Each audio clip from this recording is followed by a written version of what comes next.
I am Ted Polak, the chairman of Anti-Defamation Committee, Polish American Congress, Southern California Division. I'm Roman Zawadzki, vice chairman of the committee. In 40 post-war years, the reputation of Polish Americans slowly and progressively was affected by negative images, so-called Polish jokes, and finally by distortion of the history. Significant number of omissions were introduced by the press, radio, and television, accusing us sins never committed and not giving us credit for our virtues. This has taken a much more serious direction with the introduction in many of our nation's schools of so-called Holocaust studies, in which teachers and textbooks, with the full authority and backing of the state, imprint upon the minds of our young children a false picture of Polish history. We want to show you excerpts from a public hearing which started in California our struggle for historical accuracy. There will be no comments by the board at this meeting. The matter of the human rights and genocide curriculum was presented to the board at its July meeting, and at that time it was felt that with the degree of interest statewide, it would be well to have a public hearing on it. And this is a special meeting of the board. We were not scheduled to meet. In 1985, the state of California enacted a law requiring human rights and genocide to be included in the school social science courses. It also requires that the State Department of Education develop a model curriculum for use by schools, and that this curriculum be approved by the State Board of Education. The initial draft of the model curriculum was issued in December 1986. Several Polish American individuals and organizations submitted written comments. Second and third drafts were prepared in July 1987. On August 11, 1987, the State Board of Education held a public comment session. This videotape shows the statements made by Polish Americans. Large numbers of Polish speakers addressed the meeting because of the fact that Polish suffering under the Nazi occupation was totally omitted from the curriculum. They vigorously opposed the neglect and omission of Polish genocide. This videotape also shows the statement made at the beginning of the session by Dr. Diane Brooks of the Department of Education. For better contrast, her statement is shown last on this tape. The purpose of this meeting is to hear from the public. Your comments then will be reviewed by the particular committees that are working on this particular set of guidelines, and they will be presented to the State Board of Education at its September meeting with the incorporation of whatever elements have come out of these meetings. Honorable members of the board, ladies and gentlemen, good afternoon. My name is Roman Zawadzki. My background is Polish and Roman Catholic. I have lived in Los Angeles for 28 years. Assembly Bill 1273 was signed into law in 1985. It requires that the Department of Education develop this model curriculum. It also gives the Board of Education the discretion to approve or not approve the curriculum. In other words, the people of the state of California are looking to the board to exercise its good judgment for the benefit of the people, including the several 100,000 Californians of Polish extraction. You must not approve this curriculum. Let me repeat, you must not approve this curriculum. Why? Because it is missing a recent and major episode of genocide. Some have called it the, quote, forgotten, unquote, Holocaust, the Nazi murder of approximately 3 million Poles during World War II. Maybe this Holocaust is forgotten because it has been overshadowed by or confused with the infamous genocide of the Jews, many of whom lived in Poland. I remember the surprise of a friend when I told him that my grandparents died in the concentration camps. He said, "But you're not Jewish." Let me make it perfectly clear. The Nazis murdered about 3 million non-Jewish Poles. Most of them were Roman Catholics. The Nazis murdered about 3,000 Roman Catholic priests. The Catholic Church celebrates the feast day of one of them on the anniversary of his death, August 14th. That is this coming Friday. He is Saint Maximilian Kolbe. He was in a concentration camp and volunteered to take the place of a man who had been selected for execution.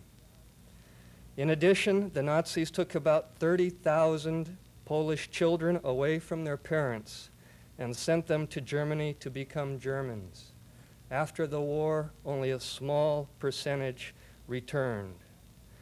Some might say that the curriculum already has enough examples of genocide. However, I believe that no curriculum can be complete, can tell the whole story of genocide and human rights without the genocide of the Poles. And I quote from the 3rd page of the December 5th, 1986 draft of this curriculum. Each instance of genocide must be treated as a unique historical event with unique causes, consequences, actors, and conditions. End of quote. There is no substantial reason for leaving the Poles out of the curriculum. To do so would be arbitrary and capricious and would do irreparable harm.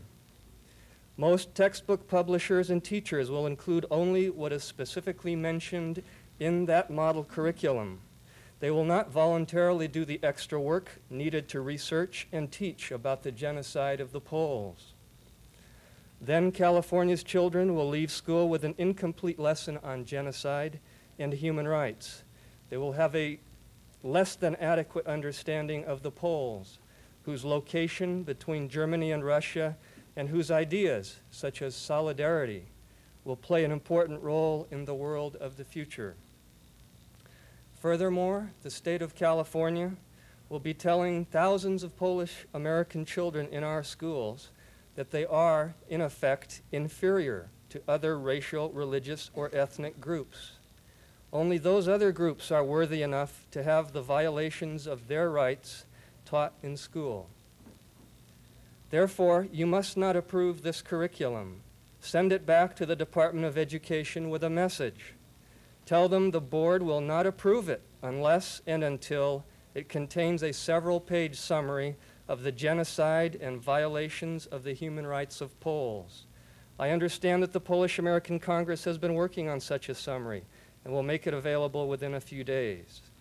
Not approving this curriculum may delay its implementation. However, approving it risks delay also.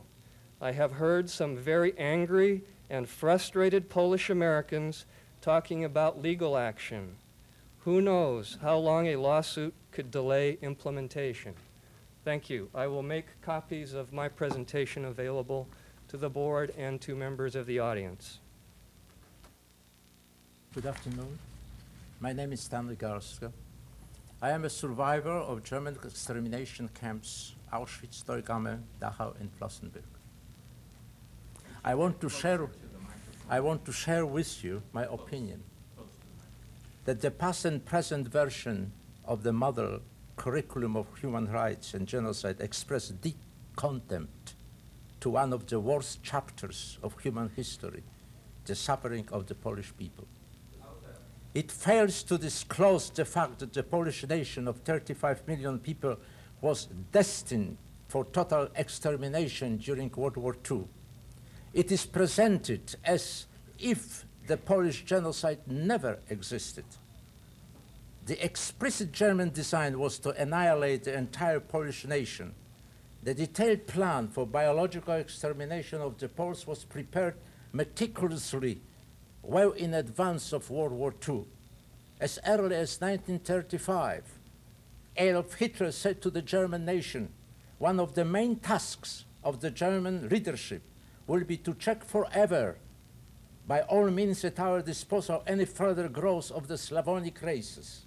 On August 27, 1939, Hitler said, I have given orders to my health units, to my death units, to exterminate without mercy or pity men, women, and children belonging to the Polish-speaking race. It is only in this manner that we can acquire the vital territories when we need.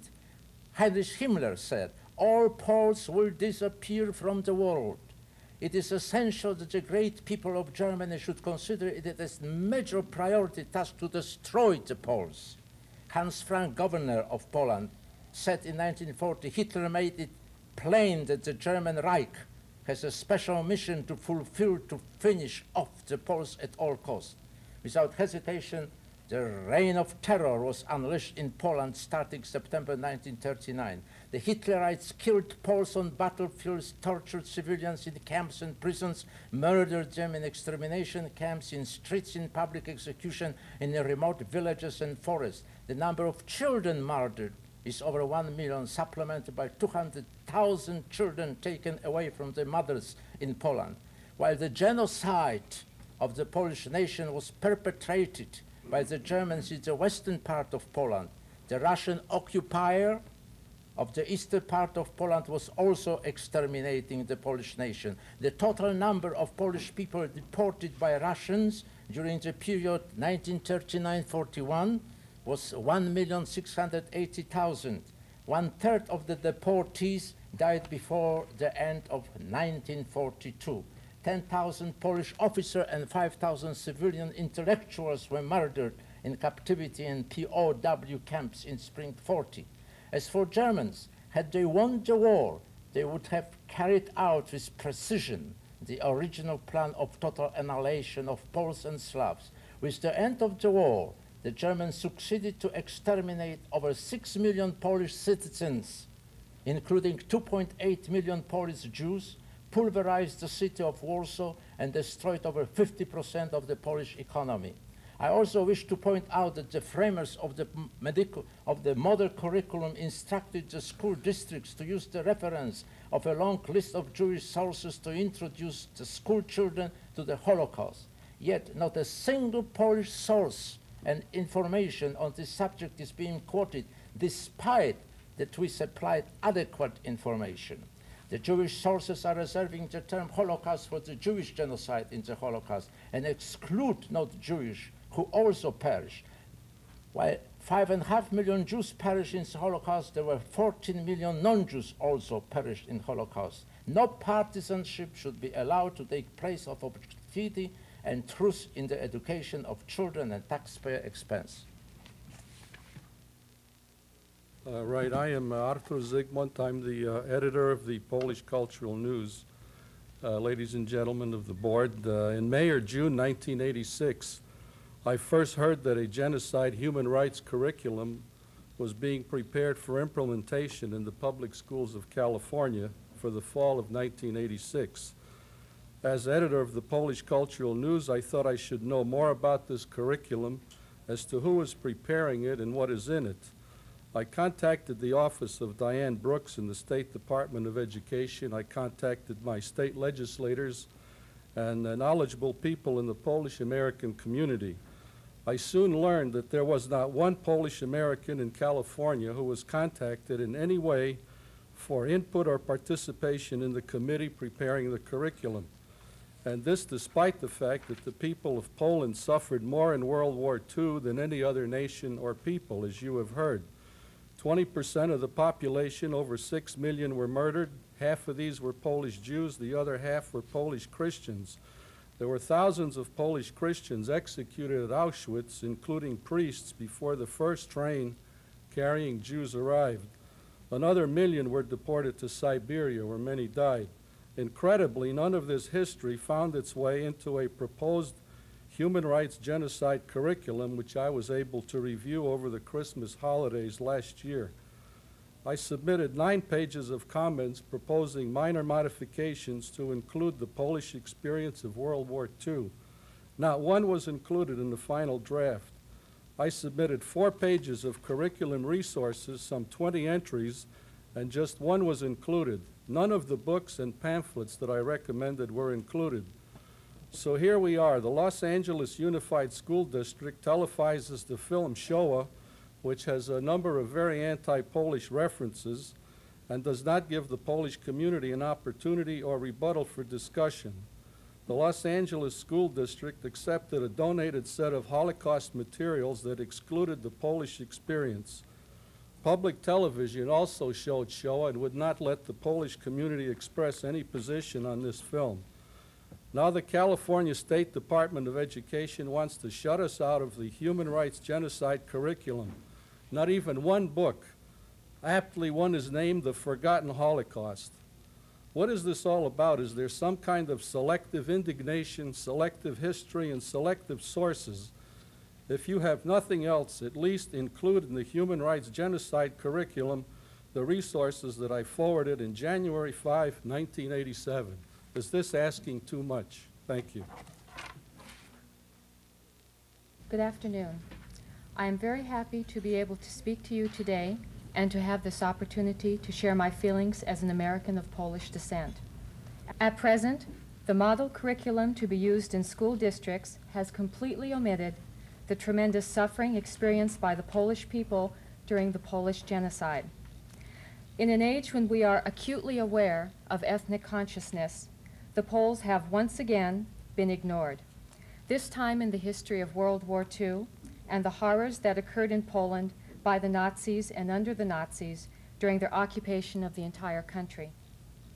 As an instructor of English for the past 12 years, I have always been attuned to the treatment of Poles within the educational system, and I'm sorry to say the treatment has been far from adequate in its accuracy as well as the lack of attention given to the Polish people and their country.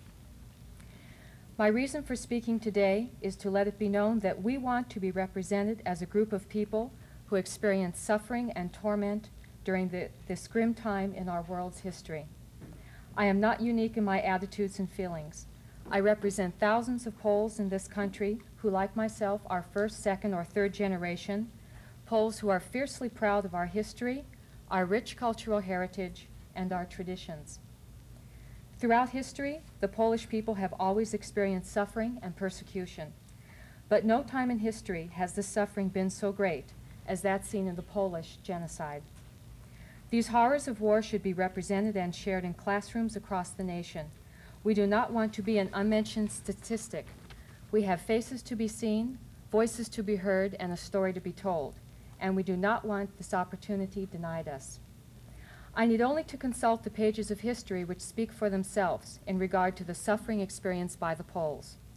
The facts and figures are all there, grim reminders of the horrors past, but certainly not forgotten by the Polish people.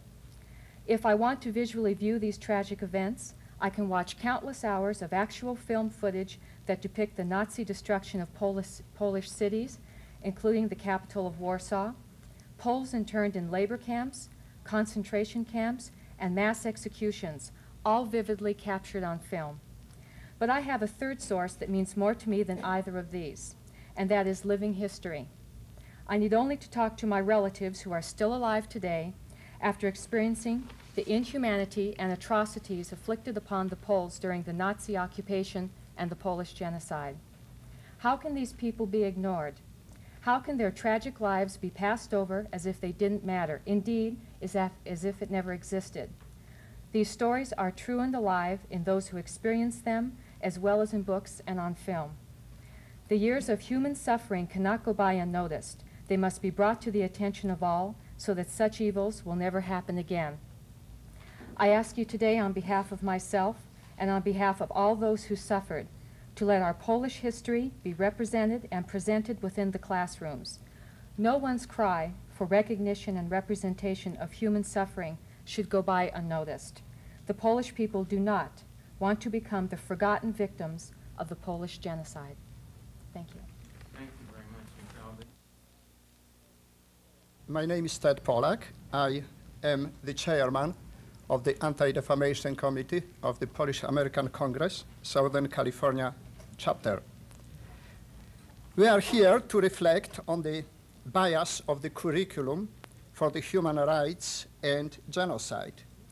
We have repeatedly presented Polish experiences to the Department of Education while the drafts were in the process of preparation, to observe over and over that our presentations were ignored No Americans of Polish origin or Polish ethnic background with expertise and or exposure to the events related to human rights and genocide had been listed in the advisory and or writing committees of the Department of Education. If the department allows large portions of the history of genocide to be omitted from the curriculum, what injustice is being done to those millions of Poles who perished in the Holocaust? In the entire final draft, there is no mention by name of Polish victims. Polish victims of the Holocaust during World War II included 3 million Poles, besides 3 million Polish Jews, who were murdered in executions, concentration camps, and other places of Nazi exterminations. There were also 3 million Ukrainians murdered, which has to be mentioned independently from those who died during the Ukrainian famine. Also, countless numbers of Belarusians and Gypsies. Since the Department of Education was given the task of teaching the history of genocide, the balance in the teaching has to be maintained. The omission of Polish experiences in the genocide reflects the discrimination against the victims. The tragic account of the Holocaust victims refers to the Jews and the others. The only group identified by their religion or nationality are the Jews. The others were not given their nationality or religion. Polish American Congress, as well as many other organizations and individuals, sent their comments, resources, and bibliography on the other forgotten Holocaust to the Department of Education to find out they were entirely omitted in the final draft. The last draft of the curriculum is a biased document which, by omission of millions of Nazi victims of the genocide, does not teach the history of morality, but it documents political polarization of history. My colleagues and I are here to present the other victims of the Holocaust. We want to give names and identity to millions of murdered people who cannot speak for themselves and who are called the others in the curriculum. Polish American Congress, South California Division requests a revision of the draft and corrections which would make the final document historically accurate. I want to present some of the resources which I brought with me. The Other Holocaust by Bogdan Witwicki, The Forgotten Holocaust by Richard Lucas, an authority on Polish history, professor of history in Kentucky. Poland's Way of the Cross by Mr. Prock. The Samaritans, Heroes of the Holocaust. God's Playground, A History of Poland by Norman Davies. Thank you, ladies and gentlemen. Thank you so much. The curriculum draft before us is incomplete and unacceptable to former political prisoners and Polish Americans. The Polish nation suffered most of all nations in World War II because of the Nazi and Soviet genocide, which the aggressors had planned in advance down to the smallest detail. Poland's wartime loss of life was 21.4% out of 28.4 million population. This is 6.09 million, which includes 2.50 million Jews. The loss of non-Jews stands at 12.6%. The next nation, Yugoslavia, lost 9.8% of the population. The USSR, 9.6%, Lithuania, 7.3%, and Germany, 6.0%. Belarus and Ukraine are included in the USSR numbers, but suffered higher relative losses. Obviously, the draft committee has retained the bias of the first draft. They see three major genocides in the 20th century: Armenian, Jewish, and the Ukrainian famine of the 1930s. For the Nazi genocide on Poles, non-Nazi Germans, and other Polish citizens other than Jews, they first coined the word slaughter, like the killing of animals. Now they have left out this genocide altogether, the murder of 3,230,000 people. There was also the concurrent Soviet genocide of 1 million Poles and 100,000 Jews, which is not noted by the committee. Similarly, the general genocide or exodus quota of 10% of any nation's population when overtaken by communism is not registered. Polish survivors of Nazi and Soviet concentration camps will tell you that they were together with Jews and 50 other nationalities in the camps. Only in Poland existed a death penalty by shooting on the spot for aiding a Jew. The Poles were hung in public, shot and destroyed in camps, like the Jews, and in the same numbers. We utterly reject a teaching of history at public expense that wipes out our dead, murdered brothers and sisters. We are as passionate about our murdered kin as anyone else, anyone not accepting the Hebrew brethren. There are those who lie about the Hitler genocide system, who cover up for the Soviet genocide system, and who lie about Poland. We see a professional political group cleverly hiding behind others, a conspiracy for murder and re-murder by history teaching. Apparently, the Assembly Bill 1273 was subject to a plan to subvert every phase of its realization in favor of certain special interests. A new draft must include statistical resources, such as Franciszek Proch's Poland's Way of the Cross, 1939-1945. In addition, key Nazi and Soviet texts on rules for deportation and selective genocide are required. The Nazi-Soviet cooperation and policy goals must be elucidated and supported with data like those in the book by F.J. Proch and in its bibliography. The victims who perished together at the hands of mass murder systems cannot be segregated and consigned in part to oblivion in our schools. This would be selective genocide again. The curriculum draft in the present form is therefore unacceptable. Good afternoon, ladies and gentlemen. My name is Chris Ciesiłkiewicz-Kolski, and I'm the president of the Polish American Congress, Southern California Division. I want to express the concerns of the Polish community with regards to the proposed model curriculum for human rights and genocide. We are very concerned about the total absence in the new revised curriculum of the subject and the Polish victims of the Holocaust, although the comments on this were sent to the Department of Education. Not only is this absence unacceptable from the standpoint of omitting a very important and extensive genocide with millions of victims of the Nazi terror ignored, but it opens the door to a biased, one-sided, and grossly distorted presentation of the Holocaust. Should the model curriculum remain in its present form and lack certain essential historical facts, then it will become an instrument which will be used to teach millions of California's children false concepts about the Nazi terror of World War II. Over the years since the war, we have seen gradual attempts to change historical facts and, in essence, rewrite the history. This cannot and will not be allowed to happen. I agree with my Jewish colleagues who say that we must never forget the Holocaust. In fact, I must add that we cannot forget the millions of non-Jewish victims of the Holocaust either. We must present a complete picture of what happened. Who was the perpetrator and who were the victims? These facts are well known and documented and irrefutable and must be incorporated right into the model curriculum.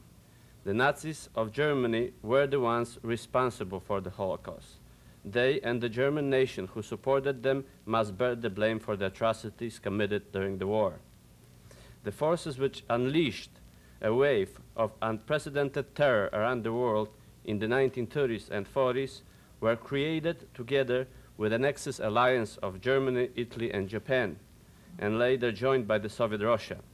The August 23, 1939 Ribbentrop-Molotov Pact formally acknowledged the alliance between Nazi Germany and the Soviet Union. Through this alliance, the Nazis and the Soviets became partners in tyranny. The horrible fruit of this friendship was the invasion of Poland in the following weeks by both the Nazi Germany and the Soviet Union, both socialist states and comrades in terror, and World War II began. The Holocaust, the Katyn Forest massacre, and other atrocities were the results of this pact. These two totalitarian regimes, in fact, were responsible for the most cruel and vicious assault on humanity in the history of the world. It is indeed very sobering to note that this same Soviet system still exists today and is in fact responsible for many atrocities that took place since World War II and are happening today. Examples are Cambodian genocide, crushing of the Hungarian Revolution, and today they are systematically exterminating the people of Afghanistan. As to the victims of the Holocaust, they came from just about every nation in Europe, from different religions, ethnic and cultural groups. The Jews, under Hitler's final solution, lost about 6 million people. The Poles, 3 million. The Ukrainians, 3 million. And these figures do not include combat casualties. The Gypsies lost a large number of people out of their 780,000 population in Europe. In some countries, 100% of the Gypsies were eliminated. The annihilation of Poland's leadership proceeded under Hitler's policy directive, which said there should be one master only for the Poles, Germans. Two masters side by side cannot exist.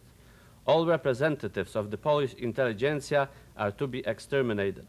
This sounds cruel, said Hitler, but such is the law of life. As a result, the Nazi terror, 3 million non-combatant, non-Jewish Poles lost their life. More than 1.3 million of them died in concentration camps, the rest in labor camps and the streets, and those caught protecting the Jews.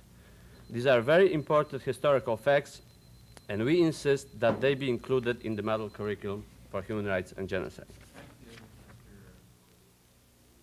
Mr. Chairman, members of the board, Dr. Brooks, my name is Gordon Leon Black. I'm an American of Polish ancestry and a teacher of logic and critical thinking. Neither the genocide model curriculum nor the history framework provide an adequate basis for examining the Nazi doctrine of racism, nor for informed examination of relations among the various victims under the Nazi Holocaust. There are questions about these relations to be asked and answered. These questions are being asked outside the schools, will be asked within the schools, and the curriculum document provides no basis, no information or sources for the discussion. Failure to involve Polish sources has produced factual misrepresentation in major media productions on the Holocaust, unrecognized and uncorrected by public education. This failure also has produced unnecessary disagreement and stress among faculty in our largest school district. We're talking about 3 workmen's compensation claims. One of them settled with a 22.5% physical disability, permanent disability. These are holes in the boat, cracks in the dam. The boat won't float, and at what discount would you buy a cracked dam? I'll support with a brief paper the fallacy of accent in Holocaust studies. The fallacy of accent is one of the logical fallacies of ambiguity in validating an argument by a shift or change in meaning. In Holocaust studies, sometimes it is expressed that Nazi genocide was waged against the Jews and others. But who were these others? Accent on the Jewish tragedy has left the public sometimes unaware there were others. The meaning of Nazism as master racism disappears, leaving only anti-Semitism as the glaring evil. An impression is possible that Nazism, purged of anti-Semitism, might be as honorable as any other political movement. Was this a road to the ambiguities of Bitburg? Just a guess. If Nazism is understood only as anti-Semitism, and if anti-Semitism is considered irrational, and if irrationality is thought curable like a fever, why hold a grudge against Nazism? Absurd, of course. This fallacy of accent allows Nazism to escape examination as master racism. which is something that can be seen distinctly only if the others are seen distinctly. Studying only the Jewish Holocaust will not describe the other genocidal policies. For example, the Gypsies were not all to be destroyed. Certain lines were selected for preservation. Here is insight into Nazi master racism. Himmler raised chickens. The breeder assumes a right to twist some necks instead of others.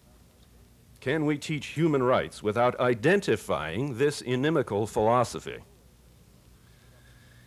The Polish genocide was interrupted, but not before 3 million Christian Poles were destroyed in non-combat extermination operations. The first victims of Auschwitz were Poles. But the fallacy of accent overlooking the Polish genocide suggests that Poles, and by another fallacy of composition, perhaps Catholics, Christians, Gentiles, were complacent in the destruction of the Jews. Examination of such a question should not be careless with evidence and reasoning. Still others remain to be recognized. The point is that a pedagogy of human rights genocide which teaches the Nazi Holocaust yet overlooks non-Jewish experience and sources cannot avoid some distortion. Surely, though particular interests may choose to concentrate, a responsible public pedagogy must offer the full list without accent or slight. Further, accenting the Nazi genocides without account of the immense and careful Soviet communist selections will not serve. Public instruction in this entire historical area, which excludes or isolates, creates misperception and cannot sustain confidence. Thank you. Those were some of the speeches given by Polish Americans. Before they spoke, the public hearing started with a progress report by Dr. Diane Brooks, who was in charge of preparing the model curriculum. We want to show you a part of her presentation to demonstrate how bias can develop even in professional educators. First, the process. This has been a very difficult task with many sensitive feelings involved. This curriculum will provide a valuable augmentation to the existing curriculum. However, no other state has approached the topic with the same level of comprehensiveness, nor as a requirement for all students. Other examples focused on selected case studies or violations of human rights, and units of studies were offered to be used at teacher choice. Thus, development of this document has taken time to be comprehensive and historically accurate. We feel that we have a good guide for curriculum developers and textbook publishers in this document, and that it is time to move ahead in the next month with completion. This curriculum should not be a textbook, nor a complete curriculum, which is a school district's responsibility, nor a paragraph count of events or violations. For your information, we further plan to augment the introduction statement to Appendix B to emphasize that the present-day respectful treatment of groups is so important. We want a classroom atmosphere that encourages respect and valuing for all people. In addition, any discussion of human rights issues should be given fair and comprehensive discussion. From this model curriculum, we should have students which understand history, and in this specific case, the issues of human rights and genocide. We want them to understand the role of democracy in preserving human rights and the responsibility of its citizens in that effort. Students should be constantly reminded that events or violations of the past do not reflect on present governments, nor on descendants of that nation today who were not involved in the violations. Students should also know of the positive actions taken by individuals and organizations to protect human rights and prevent violations. We want to fill our students with hope for a better world. I have a few comments from those involved in the development of the document, as I mentioned. Dr. Samuel Totten is a well-researched author and editor on the topic of human rights. As one who was not previously involved with the document, he was asked last month to review and comment on the July 9-10 draft, as well as the history social science framework pertaining to human rights and genocide. Some comments from his letter and report follow. All those involved have really done an outstanding job on incorporating the issue of human rights into the framework. I am extremely impressed both with how many issues you covered as well as the depth of coverage. Congratulations on such a fine job. Yuri Olinik and Al Noklowitz, members of the advisory committee, are very pleased with the document. They have 2 or 3 small recommendations to the Ukraine famine vignette. I have a letter from Jack Weinstein, member of our advisory and writing committee, with comments. I am pleased at the more fully developed format and at the case study or vignette approach that is finally in place. I am pleased that many of the original recommendations have been taken. The academic wrestling match between particularists and universalists in genocide studies is bound to continue. However, in the main, this document reflects a correct and coherent stance that from particular and unique experiences and studies will come universal lessons and understandings. This is a tremendous accomplishment, one which should not be taken for granted. From Ann Eisenberg, Sacramento Jewish Community Relations Council, I am very much in agreement with a presentation of democratic values and the responsibilities of citizens as the key to maintaining human rights. I believe that the critical thinking component of the curriculum is excellent. She has 2 suggestions for clarification, and the first one agrees with one made by Jack Weinstein. The definition of genocide must be clear and more differentiated from human rights violations and even excesses of war. And she requests a title change to Chapter 5 in Appendix B on the Nazi Holocaust. From Gerald Margolis, Director Simon Wiesenthal Center, a member of our advisory committee, an immediate point which I wish to communicate directly to you as the table of contents should use the Holocaust as a title, the same recommendation that came from Jackie Berman, from Ann Eisenberg. From Jackie Berman, Jewish Community Relations Council, this document is more fully developed and therefore an improvement over the December draft document. It is particularly praiseworthy for the discussion of the relationship between human rights violations and absence of democratic processes as exemplified by the critical questions posed on page 7. She makes similar recommendations to expand the definition of genocide and to retitle in Appendix B the chapter on the Nazi Holocaust.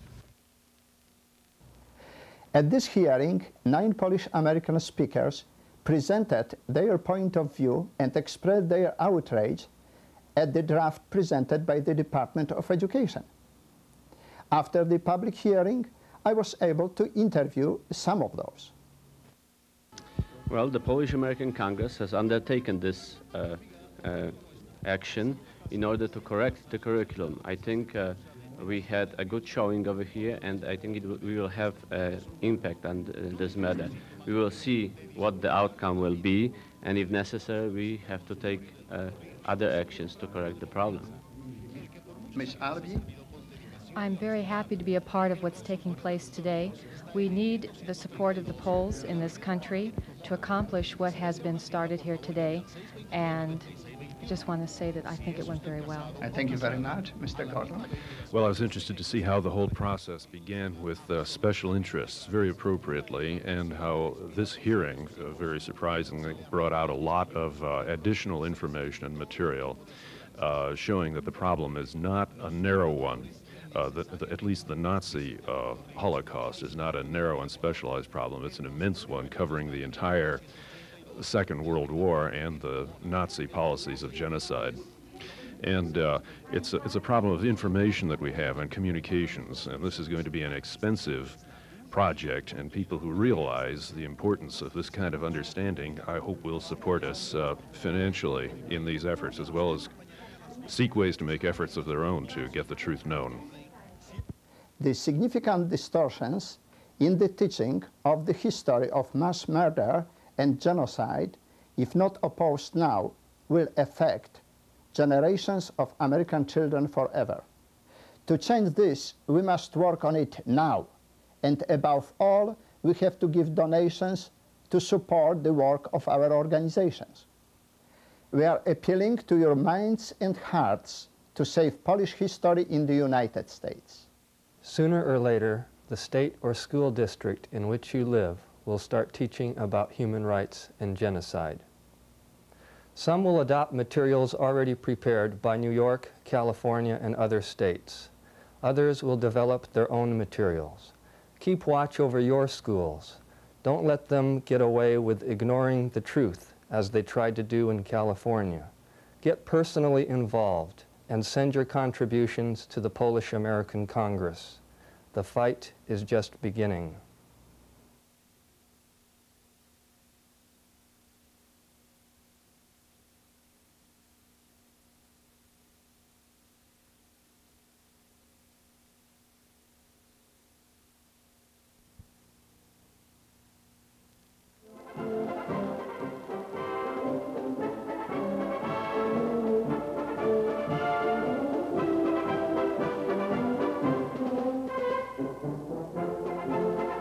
Now we are in Chicago, where the Ethnic Television Network will have an interview with Dr. Theodore Pollack and Mr. Roman Zawadzki of the Anti-Defamation Committee, Polish-American Congress, Southern California Division. The Ethnic Television Network offers the only multi-ethnic programming in the United States and serves the ethnic population of Chicago, which is about 400,000 viewers. Good afternoon. This is Polonia Today. I'm your host, Ron Yoshinsky-Herbert. My co-host is Dick Owens, and we have I think a particularly topical and interesting program ready for you today. Right, Dick? Very much so, Ron. Our guests are from beautiful Southern California, where, if you believe it, it never rains. Well, it doesn't rain here either, Dick. So. Not in the last month and a half or so. A note of clarification, perhaps. Our originally scheduled guest, which we had told you about, Miss Anne-Marie Lipinski, will be appearing here on Polonia Today in 2 weeks. Dr. Theodore Pollack and Mr. Roman Zawadzki. Roman Zawadzki, thank you, Ron, are in town here in Chicago, and the subject which they are going to be discussing with us today is of, I think, and you will agree, of such great importance to the Polish and Polish-American community that we scheduled their program for today, and Ms. Lipinski will be on in 2 weeks. Okay, one of the reasons that we've made that change, Dick, is that our schedule will permit the presentation of a very, very special program produced by the Southern Division of the Polish-American Congress right here on ETC. Tonight, if you're watching on Saturday at 8 p.m., you will be able to see the California Department of Education versus the Anti-Defamation Committee. It's a program about the topic we're going to be talking about. And if you're watching us on Sunday, that same program, that same special program will be repeated at 6 p.m. here on ETC. So you make sure that you mark your calendar and you mark your clock and make sure that you don't miss that program. I think you'll find that as interesting as this, which is going to be kind of a preview of what's to come in that special program. That is true, Ron. Dr. Pollack is the chairman of the Anti-Defamation Committee of the Southern California Division of the Polish-American Congress, and Mr. Roman Zawadzki is a member, and quite an active member, of that committee of the Southern California Division of the PAC. Their topic they're going to be discussing with us today is the fight of Polish and Polish-Americans against defamation. We're back, and our guests are Dr. Theodore Pollack and Mr. Roman Zawadzki. And Dr. Pollack, as a matter of fact, happens to be a surgeon and physician, and Mr. Zawadzki happens to be an attorney. They're both with us here from California and enjoying our beautiful Chicago weather, I presume. And we're going to be talking about something perhaps to make it just a little bit clearer right from the outset. What we're actually speaking about is the matter of Polish and Jewish relations and how that impacts on the matter of defamation of Poles in particular. Why don't we start off, Doctor, and incidentally, they've given me permission to call them Ted and Roman, which will make life a little bit easier for all of us.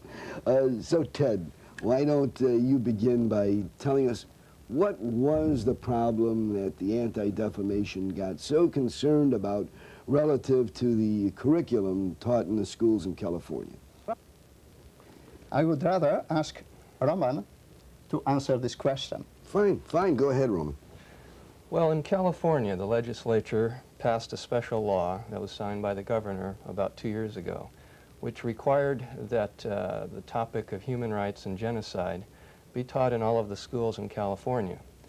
The law also required that the State Department of Education develop a model curriculum that could be used as a model by textbook publishers and teachers to teach this subject in the schools. And this model curriculum was to be approved finally by the California State Board of Education, which is a separate independent commission or board that acts in California to approve model curriculum. So our viewers know, is that commission appointed by the governor, or are they elected, or how do they? It is the governor nominates and the legislature approves. I see, okay. And that's to be distinguished from the Department of Education, which is just another state agency with civil servants in it. However, the head of the Department of Education is an elected constitutional officer. Mm-hmm. Is it safe to say that the department is a administrative body, and the group we're talking about sets policy? Is that? Yes. Okay. Yes. Okay. So what happened? Well, the Department of Education started with a draft. Actually, they went through several drafts of this model curriculum. They had two committees to help them work on this. They had a writing committee of about 5 people and an advisory committee of about 15 or 20 individuals. Unfortunately, nobody bothered to ask for a Polish-American representative on either of these committees. There was representatives from other communities, particularly the Armenians. As you know, we have an Armenian governor, Governor Defamation, and of course from the Jewish community. Let me interrupt you again. And when you say nobody asked, do you mean that nobody from the Polish-American community requested that there be a member, and we just kind of let this thing go by somehow? Well, I guess you could say that. We actually didn't know. We didn't find out what was going on until the process had already started.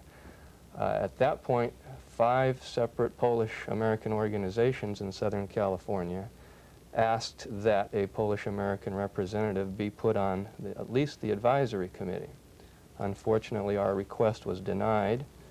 The first draft that was issued for public comment was sent to us, and it contained passing reference or two to, quote, massacres of the Poles, without much more than that. At that point, we submitted various comments in writing to the Department of Education, pointing out that 3 million Poles were killed, and these are separate from the 3 million Polish Jews that were killed by the Nazis. People often confuse the two. And that the Polish experience is actually an example of genocide. The result of those initial written comments was that essentially the references to the Poles were reduced or eliminated altogether.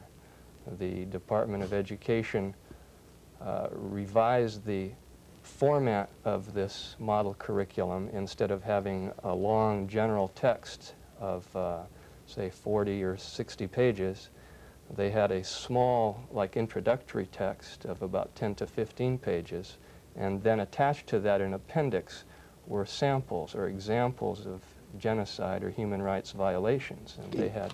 And in that, the Poles were There was missed. not a word about the Poles. We had the Armenian genocide, the Ukrainian famine, of course, what happened to the Jews at the hands of the Nazis, and there was nothing about the Poles. Okay. Just an offside for a second. Are there many Polish Americans in California? Either one of you? We consider about 150,000 in the Los Angeles basin, and we don't know numerically how many of them are in San Francisco area. Okay, so when you say 150,000, you're basically talking about greater Los Angeles? Right. Is that it? Yeah, so there could be, what, a half a million? very well in the state, so it's not an insignificant number of people in the state of California. Quite significant number if compared with some other minorities which are represented with much smaller wonder numbers. about the number of Armenians in California. I know the governor is Armenian, but do you think there's 500,000 Armenians in California? Perhaps, and they are mostly located in the Fresno area. So there is great community of Armenians around Fresno. Okay, now, what eventually happened was somehow or other, I guess, and maybe you can tell me how, the Anti-Defamation Committee did get a hearing before this State Board of Education. Isn't that right? Yes, because of the complaints of the Polish Americans and some other groups that felt that they had been left out of this model curriculum draft, the Board of Education held a public hearing last August. And at this public hearing, there were about 30 or 40 speakers. 9 of them were representatives of the Polish American community. I think our viewers, when they get a chance to see the tape in this special program that's being presented, might be surprised at the forcefulness, frankly, of some of the Polish Americans who appeared before that committee, because they didn't hold back, I don't think. It didn't seem to me like they did. Kind of might make you a little bit proud that they did speak up for the way they felt. Is that an accurate statement? I think we were pretty well angry and keyed up at that point, yes. We'd been already working on this project for over half a year. Well, actually at that point, probably a year from the time we asked to have a member on this writing and advisory committee. So we were quite upset at what was going on, that we were being left out altogether. Nobody seemed to pay any attention to us, even after we had brought this omission to their attention. I was a little surprised that they let you bring a TV camera into that hearing. Was that a problem? No, it wasn't any particular problem. We notified the executive director of the Board of Education about our desire, and he approved it. There were also other groups which brought up camera into the meeting room. Talking about the anger of the group, I believe for so long we were neglected, being considered as a minority, vocal minority, that finally the Polish community decided we have to do something about it. We have to be seen, heard, and understood. Protest doesn't seem to come very easily to Polish Americans. In Poland, they're not afraid to, raise the sign and whatnot, but here in the States, it seems we lay back quite a bit, don't we? Quite a bit. This is why we are here. We would like to present how we proceeded with our project, how we achieved the results, and perhaps for the Polish American community, how to go after their goals and achieve what they deserve. Okay, now you did achieve something. They did listen to you in some measure and make some correction. They seem to be listening quite carefully at the meeting. I believe the feeling which the viewers will get from those hearings parallels the feeling which the audience got at the time of the meeting. Some of our speakers got plenty of applause, and it was obvious that we made definite imprint in the minds of those who are listening to us. We're going to make more of an imprint on the people who are listening and watching us right after these messages from the people who bring Polonia today into your home. ETC, the ethnic television channel, is seen on Channel 52 in Group W areas. Elsewhere, call your local cable company for availability. ETC is included in basic cable service with no extra fee. ETC, no Polish-American home has TV without it. Mass murder and genocide of Poles during World War II. Appendix B to the curriculum adopted, the final product adopted by the State Board of Education in California, a model curriculum for human rights and genocide, and you did manage to get this in, didn't you? Yes. Are you happy? Are you satisfied? We are happy. We're not 100% satisfied, of course. We originally submitted 4 pages. You will notice that some of the other groups, such as the Jewish group, the Armenians have about 7 or 8 pages apiece. The Ukrainians have 6 or 7 pages. I find it really odd about the Armenian situation because it's quite a long time ago, really, and ordinarily wouldn't be probably a major part of a curriculum, I guess, although it was certainly a terrible thing that happened to the Armenians.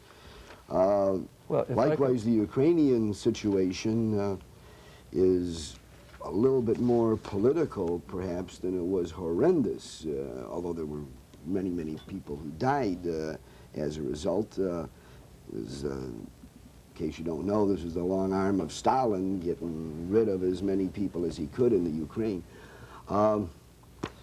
I interrupted you here, Ron. No, I was going to say, you mentioned that the Armenian genocide was a long time ago. That's true, but I think one of the important lessons that the folks that put together this model curriculum wanted to show is that had world reaction been greater to the Armenian genocide, perhaps Hitler would not have dared to try his own plans on the Jews and the Slavs and the others. In that perspective, that's in fact, that's a very interesting understanding perspective that I of course didn't read this entire thing, and maybe I didn't realize that, but that's of course a good point. Nevertheless, the point I was making, Roman, was that more recent history, of course, I think sometimes touches us a bit more because some of us were around, and there's a personal involvement. Am I right, Ted? Oh, absolutely.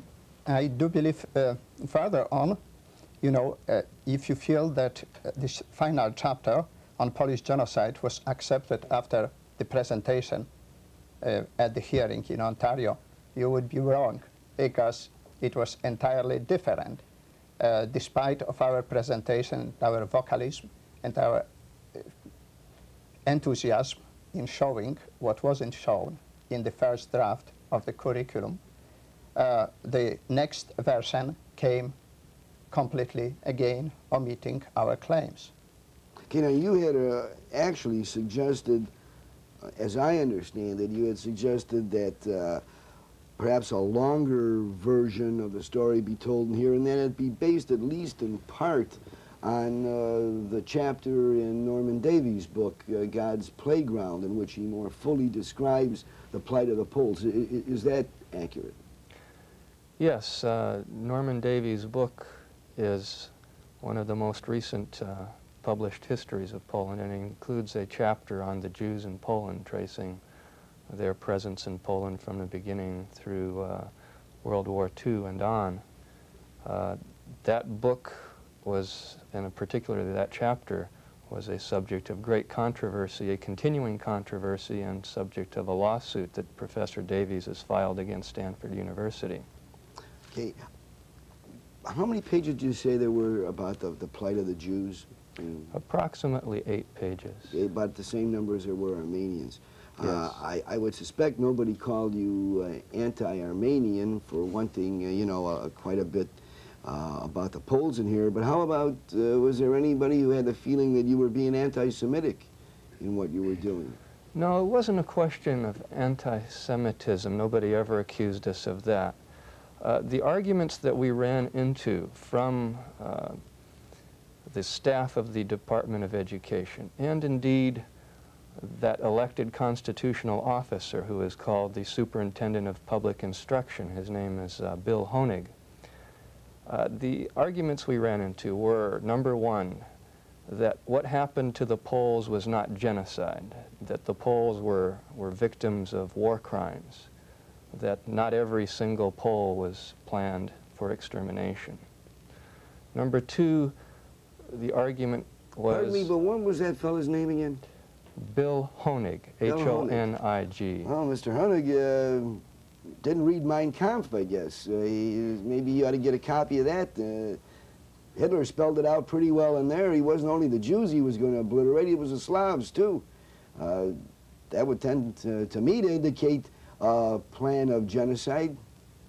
Yes, absolutely. We came up with what I thought were 4 excellent sources or arguments for demonstrating that it was genocide, and I'd be glad to go through those if you like. But let me just finish up. The other argument that Mr. Honig in particular used at a meeting of the Board of Education, namely that including a short summary or story about what happened to some other group, such as the Poles, at the hands of the Nazis, would, quote, water down the tragedy of the Jews.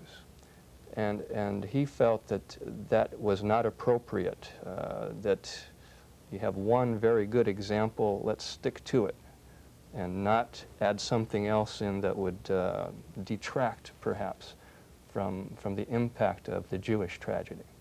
Naturally, we disagreed, and were ultimately successful in at least getting our 2 pages into the model curriculum. I might add that we also disagreed on elimination of one sentence in our chapter in the curriculum, stating that about 100,000 Jews were saved by heroic Poles and their assistants. The Department of Education objected it strenuously, and it was eliminated by the president of the Board of Education to appease the Jewish community. I felt that it was terrible injustice to overlook heroic help of Poles in this terrible tragedy of Polish and Jewish time of occupation. Okay, I don't know what the reason was, but from the figures I've seen, 100,000 certainly isn't an overblown figure. I've seen figures higher than that. Was there a complaint that it just didn't fit in? The complaint was that putting in the number of Jews saved would be inappropriate without some mention of alleged collaboration by Poles with Nazis.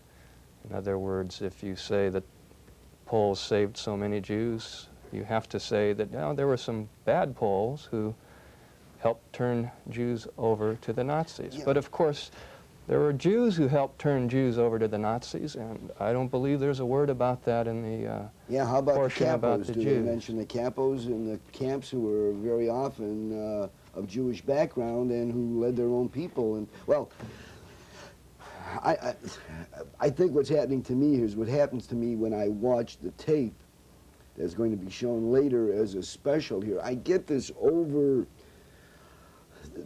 feeling over the whole thing, and in the course of what the people said to the commission, or to the hearing, that they felt, I think, somehow that there were certain segments, at least, of the Jewish community who didn't want to have this story told. I get that over-feeling. That's the way we see it, too. It's not, I believe, the majority of the Jewish community, but there are certain Jewish individuals, organizations that tend to be rather extreme and exclusive in their presentation of what they refer to as the Holocaust. So then as a result of that, the Polish community and the Jewish community wind up at odds somewhat, don't they? Because well, we're sort of in competition. We suffered at the hands of the same oppressor during the same period of time. And therefore, when you're talking about a half-hour lecture in a high school about this period of time, you can only say so much. So any time that is devoted to what happens to the Poles naturally has to be subtracted from the time devoted to the Jews. So in that very basic sense, we're rivals. We're competing for time. It isn't always true that misery loves company, I guess. And we'll return with more of Polonia today, right after these messages.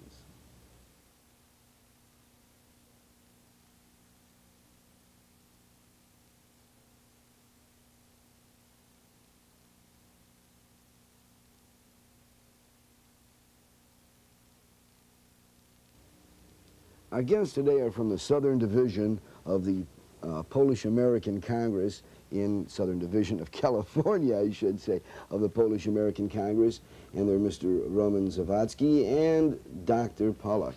And let's get a little bit more generic for a couple moments here. And Roman, let me ask you first of all, how did you get involved in this particular work, in the committee? Well, I naturally am Polish. My parents were both born in Poland. My mother's family, part of it was killed by the communists during the war. My mother herself and my grandmother were deported to Siberia and then came to England after Russia joined with the Allies. There she met my father, whose father, in other words my grandfather, was killed in Dachau, and my father's mother was killed in the concentration camp known as Ravensbrück. So I have a personal interest in not forgetting about that part of my own family history, and I don't want it left out of the textbooks and the material that's being taught to children in this country. Particularly, I suppose, since your family suffered at both hands. Yes. Didn't they? Okay, and Doctor, how about you? Well, as a youth, I was involved in underground work in Poland during the German occupation. And of course, I lost all my friends. They were all executed, one time or the other. When I came here and I faced the situation that Polish experiences were eliminated from the teaching of history, I felt a little bit abrased. I felt that there is injustice being done to Polish community and Polish nation, and I started acting. Additional factors were hearing a lot of distressed people in the Polish community, Polish children, complaining that the teacher comes to the class and offers them an hour of Polish jokes instead of a regular teaching session. I was repulsed by observation of those things. It disturbed me when my patients came to the office and said that the police apprehended them for some kind of driving violations. And when they learned that they were Poles, they kicked them and they said, "You dirty Polacks." It certainly made up my mind, and I decided this is the highest time to create an opposition to this kind of defamation and demeaning of Polish people. Okay, I can see that it's getting through to you, and that it did get through to you, that you obviously felt it. Yes. On the other hand, you know, I felt that the whole campaign in the press, which I consider a campaign, was directed against Poles. Unusually large number of publication articles in the newspapers, magazine, and so-called television documentaries distorted the history of Poland between the wars, under the German occupation of Poland, and also distorted the Polish-Jewish relationships. It appeared to me that whoever wrote anything denigrating, defamatory, demeaning to the Poles, however inaccurate or false it was always accepted and published. The publishers were very little obviously afraid of Polish responses if they ever got them. I could quote endless examples of those distortions, like Polish death camps.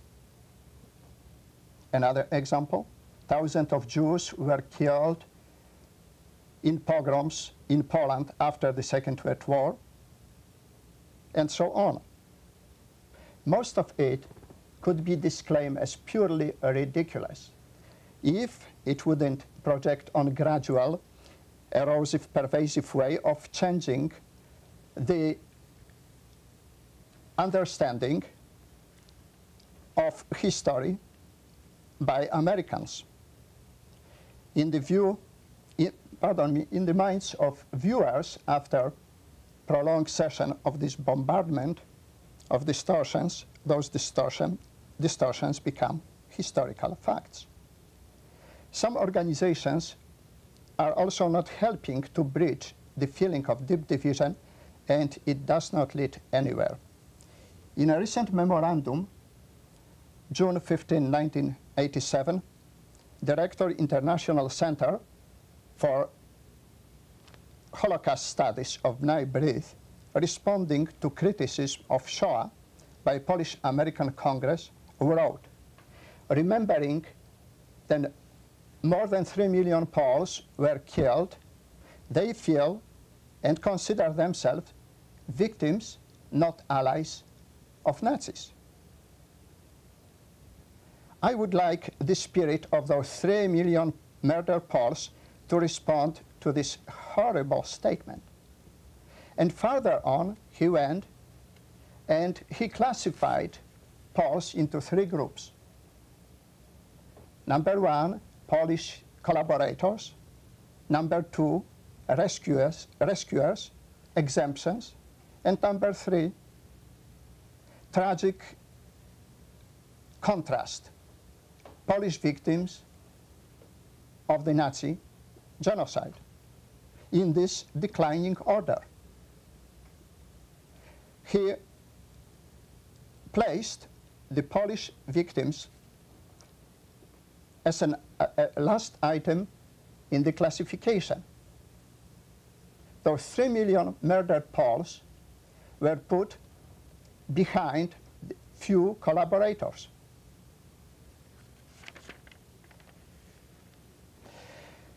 And Polish heroes, those who were risking their own life, the life of their children, the life of their families, by instant executions, they were described as rescuers in the memorandum, belittling the heroism to a common act of assistance. And this is a tragedy of our time. Jewish community and the media are playing down Nazi genocide of the Poles. Barbaric treatment of the Poles becomes marginal and is used to complement to destruction of Jews, not as the main aspect of Nazi destructive policy. Doctor, I'm going to have to interrupt you for a moment because we do have these time limitations on TV. Let me show the folks something else you brought here that I think brings out what you were saying. It's called Days of Remembrance, and it's printed by, it's a Department of Defense Guide for Commemorative Observance, produced with the assistance and cooperation of the International Center for Holocaust Studies of the Anti-Defamation League of B'nai B'rith, which is, of course, a Jewish American organization. As my understanding, you brought this as an example of Yes, what? Ron, that is an example, again, of the Polish community and the communities of the other victims, the so-called others of the Nazis, not finding out what was going on in Washington, not finding out that a government office was planning to put this guide together and distribute it to all of the military commanders in the Army, the Navy, and the Air Force, as I understand it. This guide is to help these commanders conduct annual observances concerning the Holocaust. And this particular guide is about 95 pages long. The mention of the Poles, the Slavs, the Gypsies, and the others entails maybe 4 or 5 sentences. The rest of the guide is exclusively about what happened to the Jews. Again, the 3 million are... The 3 million are mentioned, but that's all. There are extensive quotes in there, for instance, from the movie Shoah. The movie Shoah is a recommended example for the military commanders to show to their troops. It's all laid out for them. They have sample invocation, sample procedure for having an assembly, sample readings, what to read at this assembly. It's very well put together. It's a great production. Unfortunately, there are some statements in there that the Polish-American community would not agree with. And of course, the greatest problem is that we were left out again. And it's our own fault. Well, let's not make it our own fault. You can help out with the work of the Anti-Defamation Committee by sending a contribution to the Polish-American Congress, Southern California Division, 22048 Sherman Way, Suite 217, Canoga Park, California, 91303. We'll give you that address again before we complete today's program. And we'll return with Dr. Pollack and Mr. Zawadzki right after these messages. ETC. It's the newest and most exciting thing in television. ETC, the Ethnic Television Channel, brings the world into your home every day of the week. Hello, Warsaw, independently produced in Poland. Manila, Manila, direct from the Philippines. The German Scene, exploring new German concepts. We're speaking today with Dr. Theodor Pollack and Mr. Roman Zawadzki from the Anti-Defamation Committee of the Southern Division of the Polish-American Congress. And Roman, it just occurred to me that we had given the folks an address, made a suggestion to them, but really why? Why should somebody sitting in the state of Illinois or somewhere out Midwest help out the Anti-Defamation Committee in California?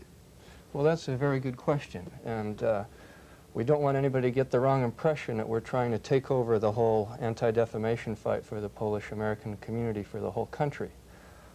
We certainly don't want to do that. However, there are certain things that we can do better than other people, other Polish Americans in other states, because we happen to be in Los Angeles, in California.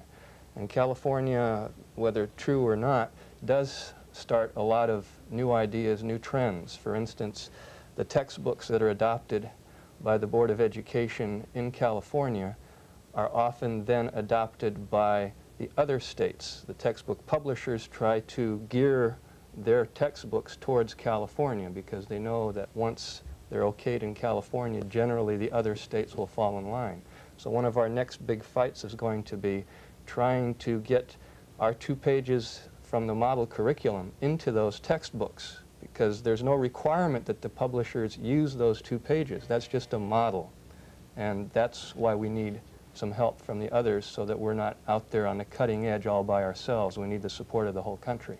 Okay, I think the point is that the fight in California today could be the fight in Illinois tomorrow. You can maybe avoid that fight by having it won on another battlefield right now. So, okay, I guess, is that the point you're making? Yes. Doctor, we don't have a lot of time left. Why, as chairman of the committee, any final comments? Well, I feel that ethnic groups should work on the project honoring their own victims and their own genocide and giving them more identity. Such a project could be either a library for the violations of human rights and genocide, or a monument for the victims of forgotten Holocaust. Certainly the Polish-American community should be one of the forces leading to those goals. Dr. Zajączkowski, who wrote the book Martyrs of Charity, suggests the monument for Martyrs of Charity, and it could be combining all of what we say with expression of love and devotion and hope. We simply have a clear choice of either accepting whatever is being thrown into our faces or recognizing and combating it. Do you think people of media, whether it will be newspaper, on television media, don't know that concentration camps were created by German Nazis? For the Polish Americans, the only response is to lose their timid and placid attitude and start getting more involved in the work of their Polish organizations. Get involved and support. Support with your time, work, and money. And then one day we will be counted and recognized. In the meantime, let's not just complain. This is the attitude of defeatists, and it does not fit courageous and resolute, inspired and capable personality of Polish Americans. With that excellent statement, we'll be back with a wrap-up after some very important messages. You can help out with the work of the Anti-Defamation Committee by sending a contribution to the Polish American Congress, Southern California Division, 22048 Sherman Way, Suite 217, Canoga Park, California, 91303.